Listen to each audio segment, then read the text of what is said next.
Morning all of you students. आज जो है हम क्लास 10 जो अर्थशास्त्र में जो है द्वितीय अध्याय जो है भारतीय अर्थव्यवस्था के क्षेत्र के बारे में जानेंगे। इसमें हम लोग पहले वीडियो में हम लोग पढ़ चुके हैं कि जो है भारतीय अर्थव्यवस्था के जो है क्षेत्र को जो कई भागों में बांटा गया, कई बांटों में बांटा गया, प्राथमिक, द्वितीय और तृतीय। हम इसके बारे में हम लोग पढ़ रहे थे। प्राथमिक क्षेत्र जो है उसको कहेंगे जब हम किसी प्राकृतिक संसाधनों का उपयोग करके किसी वस्तु का जो है उत्पादन करके किसी वस्तु का उत्पादन करते हैं तो इसे हम प्राथमिक जो है क्षेत्र की गतिविधियां कहते हैं। द्वितीय क्षेत्र जिसके अंतर्गत हम प्राकृतिक साधनों से जो प्राप्त उत्पाद है उसको हम जो है मैसेकिन द्वारा जो है नए जो रूपों में परिवर्तित करते हैं उसको हम लोग जो द्वितीय क्षेत्र कहते हैं।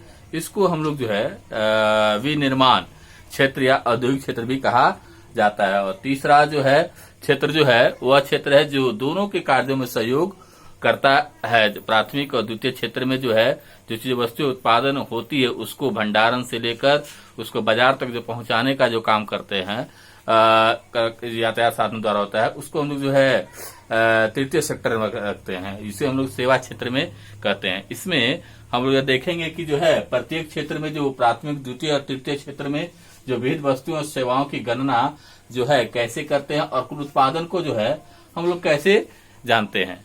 क्योंकि प्राथमिक, द्वितीय और क्षेत्र में जो है तृतीय क्षेत्रों में जो है प्राथमिक, द्वितीय क्षेत्र में कई वस्तुओं का जो है उत्पादन होता है और तृतीय क्षेत्र में भी जो है कई जो है सेवाएं प्रदान की जाती है। जो हजारों संख्या में उत्पादित वस्तु और सेवाओं की गणना जो है करना जो है थोड़ा असंभव सा कार्य है।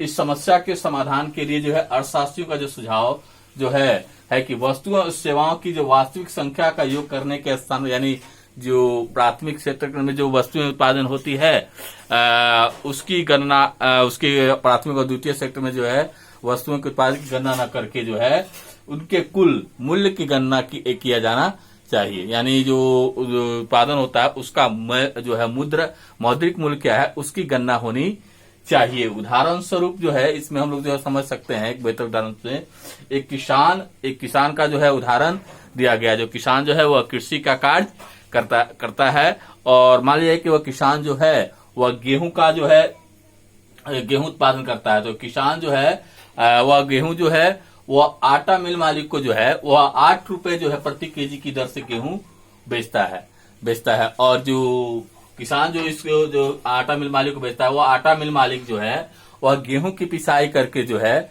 गेहूं की पिसाई कर बिस्कुट कंपनी को जो है वह 10 रुपए केजी की दर से जो है उस जो है आटे को बेच देता है। और जो बिस्कुट कंपनी जो है जो आटा मिल मालिक है उससे प्राप्त जो है आटे को जो है लेकर उसे आटे के साथ चीनी, तेल जैसे जो चीजें बिस्कुट बनाने में लगती है उन चीजों का वह प्रयोग करके जो है बिस्कुट तैयार करता है। और बिस्कुट का जो है वह 4 पैकेट बनाकर जो है उपभोक्ता को जो है वह 60 रुपए यानी 15 रुपए प्रति पैकेट की दर से बिस्कुट वह बेचता है। जो अंतिम जो उत्पाद होगा वह बिस्कुट होगा और इसी की जो है मूल्य की गणना की जानी चाहिए। अंतिम उत्पाद जो है हम कह सकते हैं वह उत्पाद है जो वह उत्पाद जो वस्तु और सेवाओं का जो है जब पहुंचती है वह वस्तु जो उपभोक्ताओं तक पहुंचती है वही जो है अंतिम उत्पाद कहलाता है।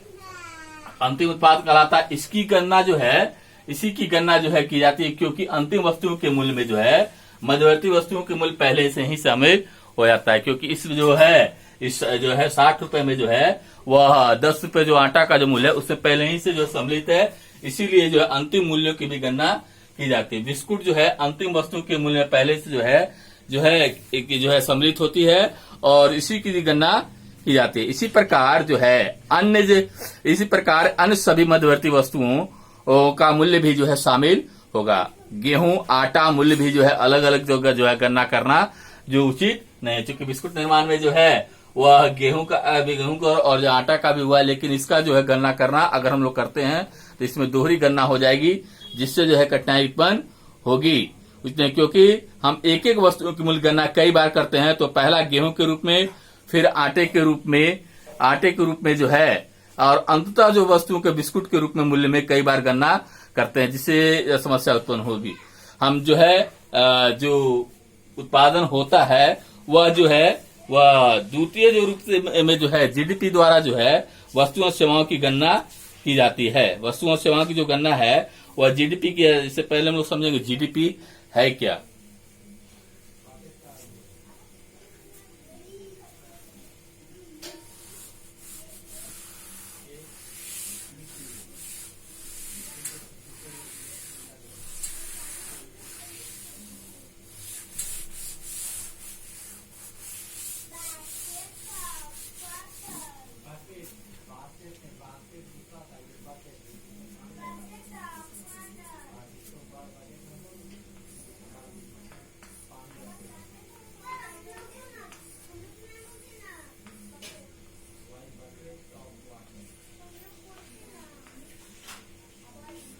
Gross domestic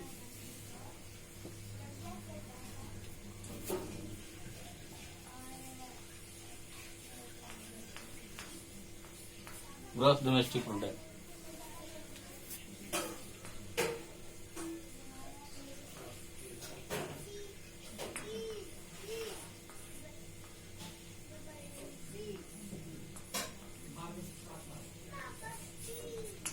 gross domestic product सकल घरेलू उत्पाद।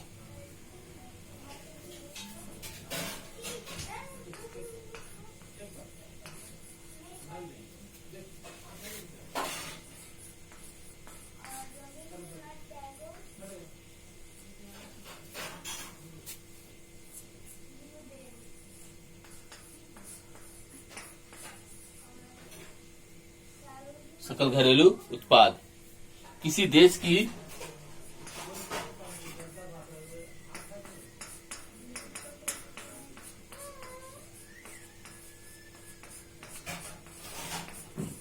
की जो है घरेलू सीमा में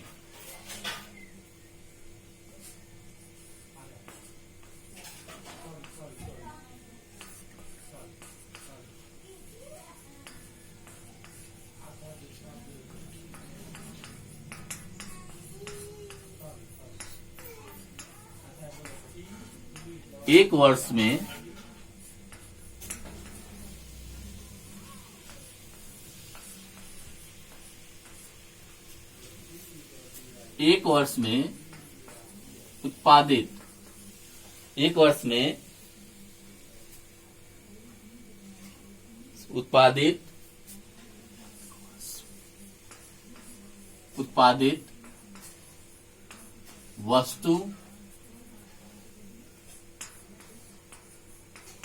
उत्पादित वस्तु एवं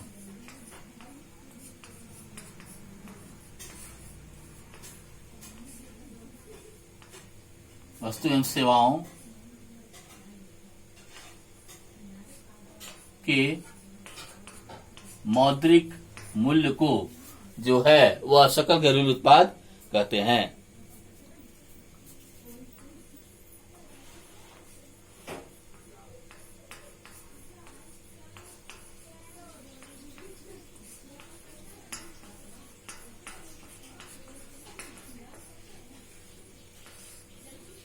को सकल घरेलू उत्पाद कहते हैं।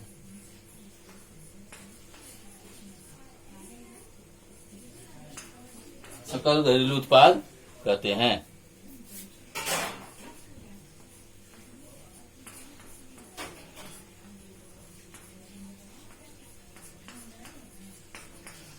इसमें तीनों प्राथमिक, द्वितीय, तीनों जो तृतीय सेक्टर जितने वस्तुएं सेवाएं उत्पाद होती है उनको गणना की जाती है। उसकी गणना की जाती है। जीडीपी की गणना किसी जो है वह की जाती है। सकल घरेलू उत्पाद जो कहते हैं किसी भी देश के भीतर उत्पादित सभी अंतिम वस्तुओं और जो है सेवाओं का मूल्य है और जो है सकल घरेलू उत्पाद अर्थव्यवस्था की जो है विशालता को भी प्रदर्शित करता है। जीडीपी जो है वह उस देश के किसी भी देश के विकास को भी प्रदर्शित करता है।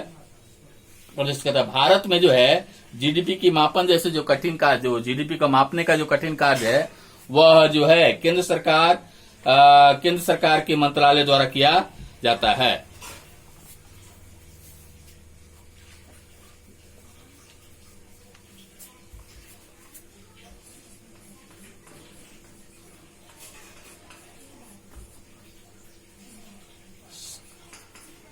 जो घरेलू उत्पाद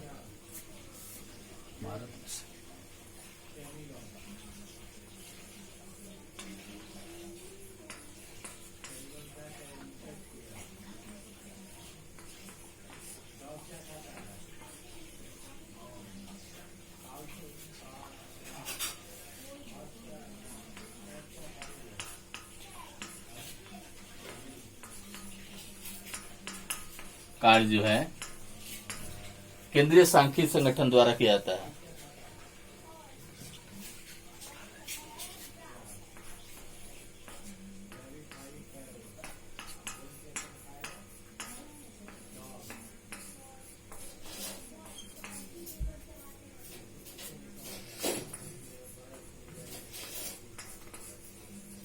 केंद्र सरकार के मंत्रालय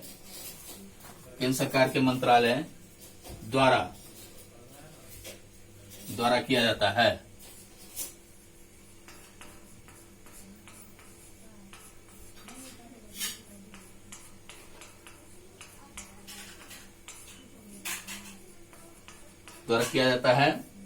यह मंत्रालय राज्यों और केंद्र शासित क्षेत्रों के विभिन्न सरकारी विभागों की सहायता में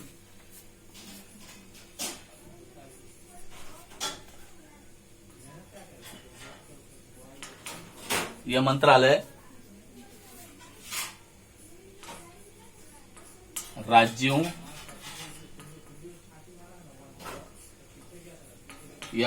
राज्यों एवं केंद्र शासित क्षेत्रों के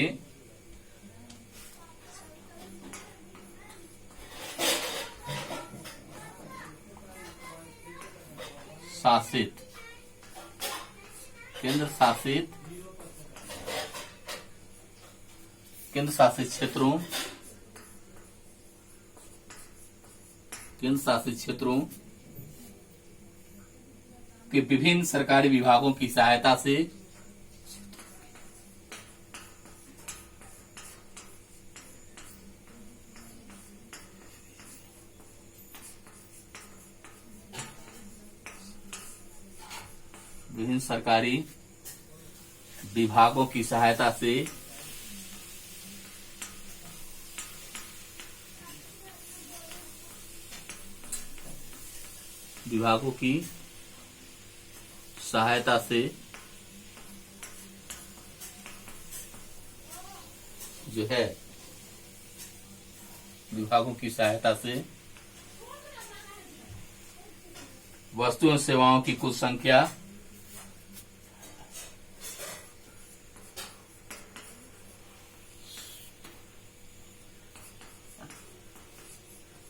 वस्तु एवं सेवाओं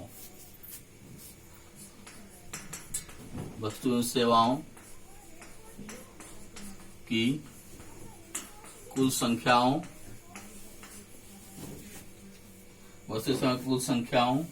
कुल संख्या और उसके मूल्य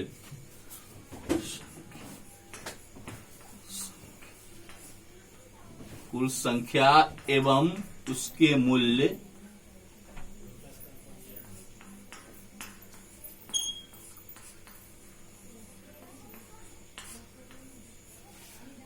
मूल्य संबंधित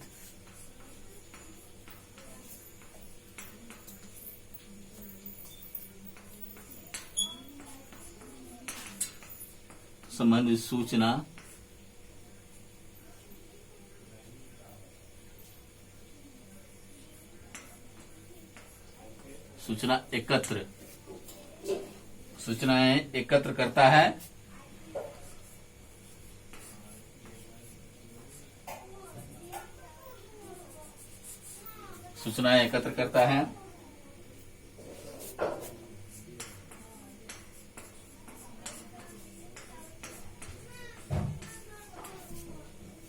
और तब जीडीपी का अनुमान करता है।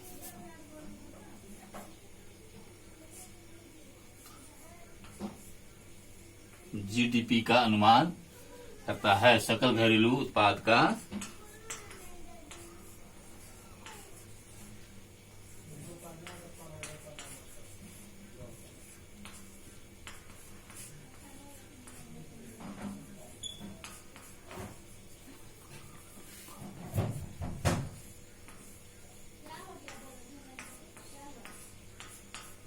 जीडीपी का अनुमान करता है।